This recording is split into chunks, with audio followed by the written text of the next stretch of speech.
Hey there. I can't believe that I am saying this, but this is my first ever episode. Welcome. I'm Erika Patterson, and this podcast has been sitting in my heart for a very long time. So if you're here, thank you. Truly, it means more than you know. I want to start simple. I want to start honest. No fancy intros, no pretending that I have it all together. Just me talking to you and sharing why I even am doing this in the first place. If you've ever been the one who holds everything together for everyone else, if you've ever been so strong for so long that you forgot what softness feels like, yeah, I've been there.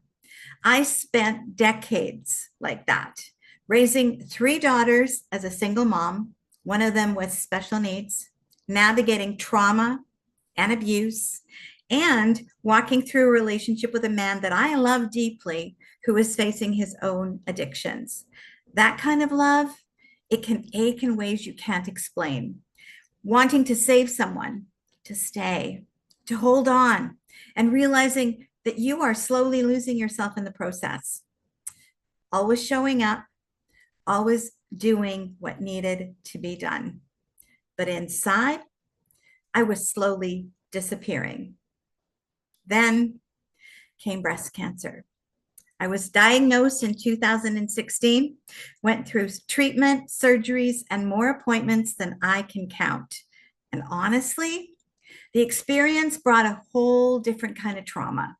The physical pain was one thing, but the emotional toll, the fear, the fatigue, the isolation, that ran deep. And when it was over, I didn't feel relieved. I felt lost. I hated my body after the surgeries, what it had been through, what it had become. I didn't feel like me anymore. No one really talks about that part, how you can survive something like cancer and still feel broken.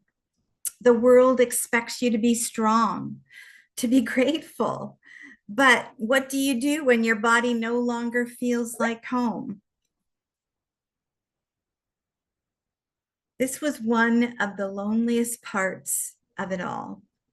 Grieving in a body I was supposed to be celebrating. And it's also the part that brought me here to this microphone, to this moment, to you.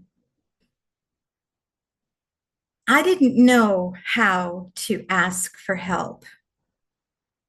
I didn't know I was allowed to want more.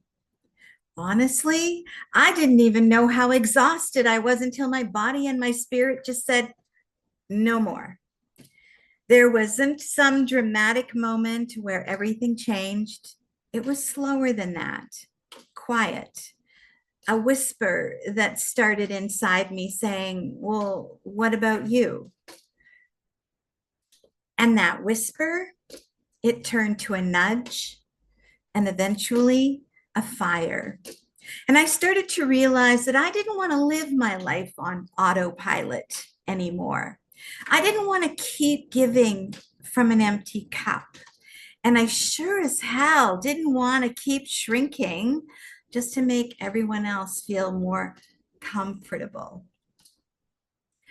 That was the beginning of my healing, of reclaiming my voice, of slowly finding my way back to myself.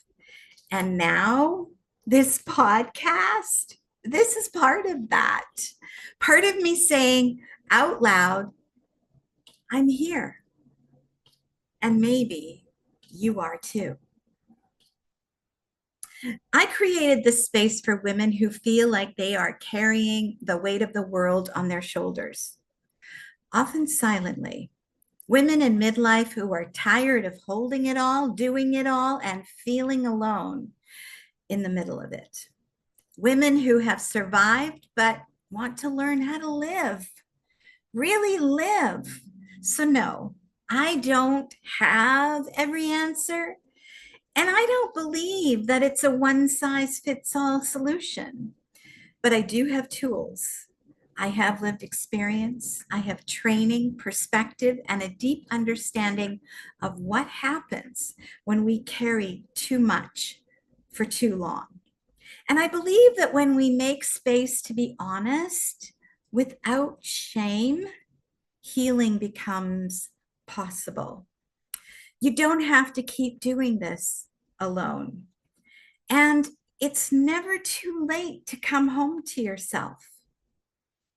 Next week, I am going to be sharing more about what happened after I started listening to that whisper, the boundaries, the burnout, the beautiful, messy, but coming. But for now, I just want to say this. I am so glad you're here. And I hope that this podcast becomes a place where you feel a little less more alone and a little more seen.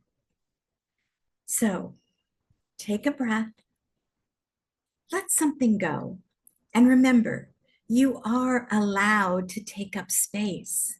You are allowed to be seen.